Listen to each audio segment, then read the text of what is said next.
நிலவுக்கு என் மேல் என்னடி கோவம் அப்படின்ற படத்தோட ரிவ்யூ தான் இந்த வீடியோல பார்க்க போறோம். இந்த படத்தோட ரிவ்யூ பார்க்க போறதுக்கு முன்னாடி யாரெல்லாம் இந்த படத்தை பார்க்கணும் அப்படின்னு கேட்டீங்கன்னா 2K கிட்ஸ் இருக்காங்க இல்லையா, அவங்களுக்காகவே எடுக்கப்பட்ட படம் அப்படின்னு சொல்லலாம். ஏன் 90s கிட்ஸ் 80s கிட்ஸ் எல்லாம் பார்த்தா செட் ஆகாதா அப்படின்னு கேட்டீங்கன்னா சத்தியமா செட் ஆகாது. ஏன்னா கரண்ட் ஜெனரேஷன் பசங்க என்ன பண்ணிட்டு இருக்காங்களோ அதை தான் படமா எடுத்திருக்காரு நம்ம தனுஷ் அண்ணே. அவரே ட்ரெய்லர்ல தெளிவா சொல்லிட்டாரு இல்லையா, ரொம்ப யூஷுவலான லவ் ஸ்டோரி தாங்க, ஜாலியா வாங்க ஜாலியா போங்க அப்படின்னு சொல்லி. அதனால லவ் எல்லாம் பெருசா எதிர்பார்க்க முடியாது. ஏற்கனவே ஏகப்பட்ட லவ் ஸ்டோரி எல்லாம் வந்திருக்கு இல்லையா, அதுல one of the love story தான் இதெல்லாம். நம்ம சிவாஜி ஐயா எம்ஜிஆர் ஐயா காலத்துல வந்த லவ்னு வச்சிங்களேன், அதே லவ் இந்த ஜென்சிக்குள்ள வந்துச்சுன்னா எப்படி இருக்கும் அப்படின்றது தான் டீடைலா சொல்லியிருக்காரு. படத்துல என்ன பிளஸ் அப்படின்னு கேட்டீங்கன்னா ஜிவி பிரகாஷ் மட்டுமே. என்ன அற்புதமா பிஜிஎம் போட்டிருக்காரு தெரியுமா. தன்னோட நண்பன் தனுஷுக்காக ஒரு படி மேல போய் எக்ஸ்ட்ராவா உயிரை கொடுத்து போட்டிருக்காரு. ஆனா ஏன்னு தெரியல, நமக்கு மட்டும் ஏற்கனவே வந்த தனுஷ் படத்தோட பிஜிஎம்லாம் வந்துட்டு போகுது. பட் நல்லா இருந்துச்சு. மிஸ் நிலாவை பார்த்தா அவங்க ரொம்ப கம்ஃபர்டபுளா மூவ் ஆயிட்ட மாதிரி தெரியுது. சரி, படத்தோட ஹீரோ எப்படி நடிச்சிருக்காரு, ஹீரோயின் எப்படி நடிச்சிருக்காங்க அப்படின்னு கேட்டீங்கன்னா ஹீரோ பவிஷ் அப்படின்னு ஒருத்தர். அவர் பேச்சும் சரி அவரோட ஆக்டிங்கும் சரி அப்பப்போ கொஞ்சம் தனுஷ் அண்ணா மாதிரியே இருக்குது. சம்டைம்ஸ் தனுஷ் தான் டப்பிங் கொடுத்திருக்காரோ அப்படின்ற டவுட் கூட வருது. ஐம் பிரபு. நீங்க குக்கா? நான் குக் இல்ல, ஷெஃப். ரெண்டும் ஒண்ணுதான். அதே மாதிரி நம்ம ஹீரோயின் அனிகாவை பாக்குறப்போ ஃபர்ஸ்ட் ஹீரோயினா பார்க்க தோணல, இருந்தாலும் வேற வழியே கிடையாது, இவங்க தான் ஹீரோயின், நம்பிதான் ஆகணும் அப்படின்னு நம்ம தனுஷ் அண்ணன் தெளிவா சொன்னதுனால சரி ஒத்துக்குறோம், இவங்க ஹீரோயினே வச்சுக்கிறோம் அப்படின்னு ஃபோர்ஸ்ஃபுல்லி தான் பார்த்துட்டு இருந்தோம். சோ இவங்க ரெண்டு பேருக்குள்ள இருக்கிற லவ் ஸ்டோரி தான் படத்தோட மொத்த கதையும். இதுல பிரியா வாரியர் எதுக்கு வராங்க அப்படின்னு கேட்டீங்கன்னா சும்மா லொலோடாய்க்கு வந்துட்டு போறாங்க. பட் என்ன ஸ்பெசிபிக்கா இந்த படத்தோட ஹீரோ யாரு அப்படின்னு கேட்டீங்கன்னா மேத்யூ தாமஸ் அப்படின்னு ஒருத்தர் இருக்காரு தெரியுமா. லியோ படத்துல கூட தளபதியோட பையனா நடிச்சாரு அந்த தம்பி, அவரை தான் சொல்லுவேன். ஏன்னா ஹீரோக்கு ஃப்ரெண்டா நடிச்சிருக்காரு, பயங்கரமா ஃபன் பண்ணிட்டு இருக்காரு. இவரையும் நம்ம ஜிவி பிரகாஷும் படத்துல இருந்து தூக்கிட்டோம்னு வச்சுங்களேன், கிட்டத்தட்ட ஒரு 20-25 வருஷத்துக்கு முன்னாடி வயலும் வாழ்வும் அப்படின்னு ஒன்னு போடுவாங்க தெரியுமா, அதை தியேட்டர்ல போய் பார்த்த மாதிரியோ ஒரு ஃபீலிங் இருக்கும். ஏன்னா ஸ்டோரி வைஸா எடுத்துக்கிட்டோம்னா ரொம்ப சுமாரான அதரப்பழசான ஒரு கதை. அதை எதுக்காக நான் இந்த படத்துக்கு போகணும் அப்படின்னு நீங்க என்ன கேட்டீங்கன்னா நம்ம மேத்யூ தாமஸ்னு ஒருத்தர் சொன்ன தெரியுமா, அவரோட காமெடிக்காகவும் ஜிவி பிரகாஷோட ஒரு சில பிஜிஎம் அண்ட் சாங்ஸுக்காகவும் முக்கியமா அந்த கோல்டன் ஸ்பேரோ சாங்காகவும் போலாம். மத்தபடி அனிகா சிறப்பா பண்ணிருக்காங்களா அப்படின்னு கேட்டா ஒன்னும் பெருசா தெரியல, ஏதோ பண்ணிருக்காங்க. ஆனா சிறப்பா என்ன பண்ணிருக்காங்கன்னு கேட்டீங்கன்னா பெருசா ஒன்னும் மைண்டுக்கு வர மாட்டேங்குது.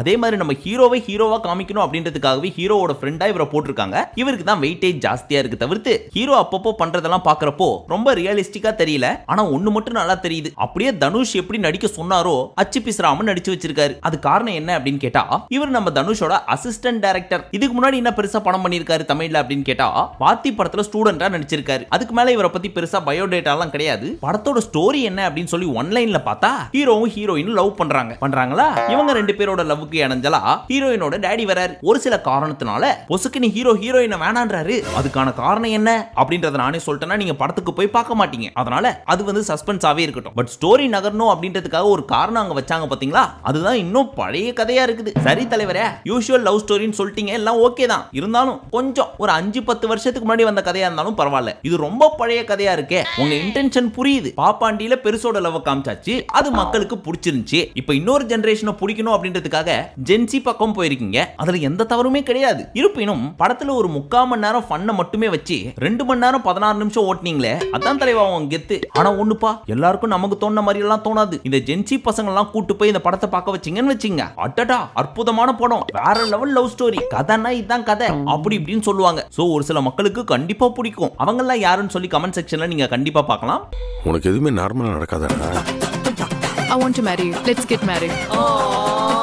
முக்கியமா நம்ம அனிகா சீரியஸான ஒரு சீன்ல நடிச்சிட்டு இருப்பாங்க. பயங்கர எமோஷனலான ஒரு சீன். அத சீரியஸா நம்ம பார்த்துட்டு இருந்தா தியேட்டரே ஊந்து சிரிச்சிட்டு இருக்குது.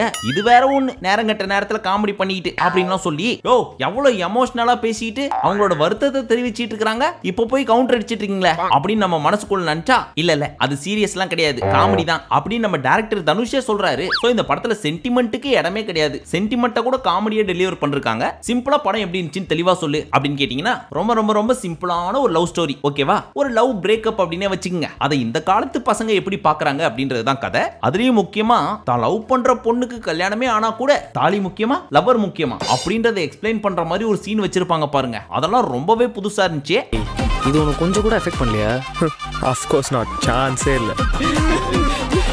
மொத்தத்துல இது ஒரு ஆஹா ஓஹோ ஸ்டோரின்னு சொல்ல முடியாது, ரொம்ப மொக்கன்னு சொல்ல முடியாது. ரெண்டுத்துக்கும் நடுவுல ஒரு படம். ஃபர்ஸ்ட் ஹாஃப்ல ஒரு 45 மினிட்ஸ்லாம் சத்தியமா தியேட்டர்ல உட்காரவே முடியல. ஐயா என்னையா சொல்ல வரீங்க? ஒண்ணு குச்சினே இருக்காங்க, இல்ல சமைச்சிக்கினே இருக்காங்க, இப்படியே சொல்லி கட்சி வரைக்கும் கொண்டு போயிருவீங்களா அப்படின்னு ஃபீல் பண்ணி ஃபர்ஸ்ட் ஹாஃப் முடிஞ்சு பார்த்ததுக்கு அப்புறம் தான் செகண்ட் ஹாஃப் ஆரம்பிச்சது. செகண்ட் ஹாஃப்லயும் குச்சிட்டே தான் இருக்காங்க, ஆனா ஃபர்ஸ்ட் ஹாஃப் லெவலுக்கு வச்சு செய்யல. ஓரளவுக்கு காமெடியா அப்படி இப்படி கொண்டு போயிட்டாங்க செகண்ட் ஹாஃப். அதாவது ஃபர்ஸ்ட் ஹாஃப் அளவுக்கு லாக் எல்லாம் கிடையாது, ஓரளவுக்கு ஓகேவா இருந்துச்சுன்னு வச்சுங்களேன். அதுக்காக செகண்ட் ஹாஃப்ல லாகே கிடையாது அப்படிலாம் கிடையாது. அந்த காமெடி போர்ஷன்ஸ் எல்லாம் தள்ளி வச்சுட்டு மத்ததெல்லாம் பார்த்தா அப்பப்போ ஜவ்வும் டை வந்துட்டு போச்சு. ஆனா செலக்டிவா ஒரு சில கேரக்டர்ஸ் எல்லாம் உள்ள தூக்கி போட்டிருக்காங்க பாத்தீங்களா, அதெல்லாம் பார்த்து சூஸ் பண்ணிருக்காங்கப்பா. காய்கறி கடையில பார்த்து காய் எடுக்கிற மாதிரி. இதுல அல்டிமேட்டான விஷயம் என்ன தெரியுமா? பார்ட் 2க்கு வேற ஒரு லீடு கொடுத்திருக்காங்க பாருங்க. அந்த மனதைரியத்தை கண்டிப்பா பாராட்டி ஆக வேண்டும். மேபி அதுல தான் ஒரிஜினல் கதை ஸ்டார்ட் ஆகுதோ என்னவோ தெரியல. இதுக்கு மேல இந்த கதையை வளர்க்கறதுக்கு என்ன இருக்கு? ஏதோ இருக்கும் போல. நாங்க 2 பேரும் லவ் பண்றோம். ஓப்பனாவே சொல்றேன், ஒண்ணு எனக்கு சுத்தமா பிடிக்கல. I don't care. ஆனா ஒண்ணு, நம்ம தனுஷ் என்ன பிரேமலு படத்தை பார்த்து பயங்கரமா இன்ஸ்பயர் ஆயிருக்காரு அப்படின்றது தெரியுது. ஏன்னா டேய் இதெல்லாம் பழைய கதைடா, இந்த படத்தை பார்த்து பிடிச்சிருக்குன்றீங்க. அப்போ பழைய கதையை கரண்ட் ஜெனரேஷனுக்கு ஏத்த மாதிரி எடுத்தா இந்த காலத்து பசங்களுக்கு பிடிக்குதா? சரி இறங்கிற வேண்டியதுதான் அப்படின்னு முடிவு பண்ணி எடுத்திருக்காரு அப்படின்றது இந்த படத்தை பார்த்து முடிக்கிறப்ப தெரிகிறது. ஆனா இதுக்கு ஒரு பிளாஷ்பேக்னு ஒண்ணு வச்சாங்க பாருங்க ப்ரீ கிளைமேக்ஸ்ல, அதெல்லாம் அல்டிமேட். ஐயோ இப்படி ஆனதுனால தான் அவங்க அப்படி முடிவு பண்ணாங்களா? ச்சே என்னப்பா இப்படி ஆயி போச்சு அப்படின்னு நம்ம வருத்தப்படுவோம்னு நினைச்சிருப்பாரு போல இருக்கு. ஆனா அதை பார்த்து தான் வருத்தப்பட்டோம். இதெல்லாம் ஒரு பிளாஷ்பேக்கா? ரைட் விடுங்க, நாங்க ஏத்துக்கிறோம் அப்படின்ற மாதிரி most of the situations forcefully நம்ம ஏத்துக்கிற மாதிரி தான் இருக்கு. கண்ணு முன்னாடியே எக்ஸ் கேர்ள் ஃப்ரெண்ட்க்கு கல்யாணம்னா அவர் ரொம்ப கஷ்டப்படுவார்ல. ப்ளீஸ் டேக் கேர் பண்ணுங்க.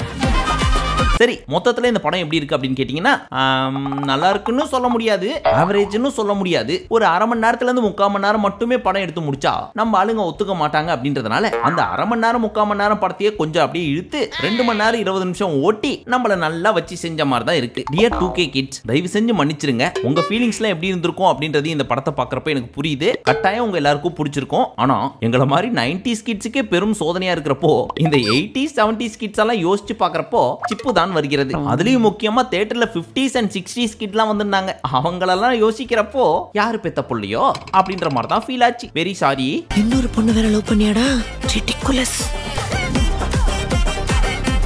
சரி இப்ப 50% ஆஃப் மக்கள் கமெண்ட்ல கம்பு சுத்த வருவீங்க. அதுல பாதி பேர் படத்தை பார்த்து கூட மாட்டாங்க. இருந்தாலும் அவருக்காக நான் கம்பு சுத்துவேன் அப்படின்னு சுத்துவாங்க. பட் நமக்குன்னு ஒரு கடமை இருக்கு இல்லையா? உண்மையை சொல்லி தானே ஆகணும். ஏன்னா நம்மளை நம்பி நிறைய பேர் படத்துக்கு போறாங்க, அவங்களுக்கு உண்மையா இருக்கணும் இல்லையா? சோ அந்த 50% ஆஃப் மக்களுக்காக பெரிதும் வருந்துகிறோம்.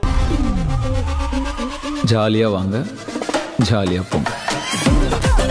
சரி நீங்க ஒருவேளை இந்த படத்தை பார்த்துட்டீங்கன்னா உங்களுக்கு பிடிச்சிருச்சா இல்லையா அப்படின்னு சொல்லி மறக்காம கமெண்ட் செக்ஷன்ல சொல்லுங்க. இங்கு நாங்கள் யார் மனதையும் புண்படுத்தவோ காயப்படுத்தவோ இந்த மாதிரி ரிவ்யூ பண்ணல. உள்ளதை உள்ளபடி சொல்ல ட்ரை பண்ணோம், மத்தபடி எந்த ஒரு இன்டென்ஷனும் கிடையாது. இப்ப டிராகனா நீகா அப்படின்னு கேட்டீங்கன்னா 200% டிராகன் தான் அப்படின்னு சொல்லலாம். ஏன்னா படம் ஃபுல்லா அவ்வளவு என்டர்டெய்னிங்கா இருந்துச்சு. சோ இந்த வீக்கெண்ட் எந்த படத்துக்கு போலாம் அப்படின்னு கேட்கறவங்களுக்கு நான் டிராகனை பரிந்துரைப்பேன். ஓகேவா? மீண்டும் உங்களை அடுத்த வீடியோவில் சந்திக்கும் வரை நன்றி, வணக்கம், நமஸ்தே, நமஸ்கார்.